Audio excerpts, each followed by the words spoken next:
আশ্চর্য উনি এভাবে তাকিয়ে আছে কেন? আচ্ছা যাই হোক, আমি আসলে নিজের পিক তোলার জন্য মোবাইলটা বের করছিলাম, তারপরে উনি আশেপাশে আরও কেউ থাকে আমি সংকোচ বোধ করছিলাম, তাই পরে আর তুলিনি, কিন্তু আশেপাশে একটু ভিডিও করতে চাইছিলাম, কিন্তু সেটা আনইজি বোধ হচ্ছিল, তখন নিচের দিকে বাসের সিটের দিকে ধরে রাখছিলাম। যাই হোক, এই লোকটা ওনার এখানে মেয়েটিকে নিয়ে আসছে।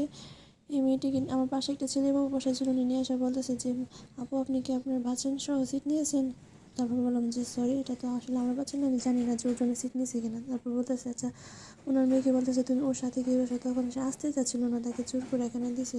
দেন আমি একটু ওকে টেনে এনে এখানে বসেছি। আচ্ছা যা, এখন সে তার অফিসের গুরুত্বপূর্ণ কর্ম নিয়ে ব্যস্ত, এখন আর কেউ ফ্রি থাকে না, সবাই সবার মোবাইল নিয়ে ব্যস্ত থাকে, এভাবেই তো এখন সবার সময় কাটে।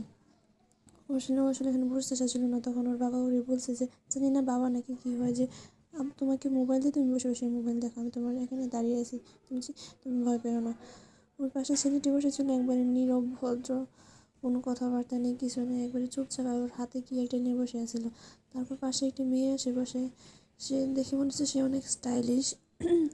তারপর সে মোবাইল ব্যাগ থেকে মোবাইল বের করার সময় আমার হাতে ধাক্কা লাগে, তারপর বলে যে সরি। আচ্ছা বললাম সমস্যা নেই।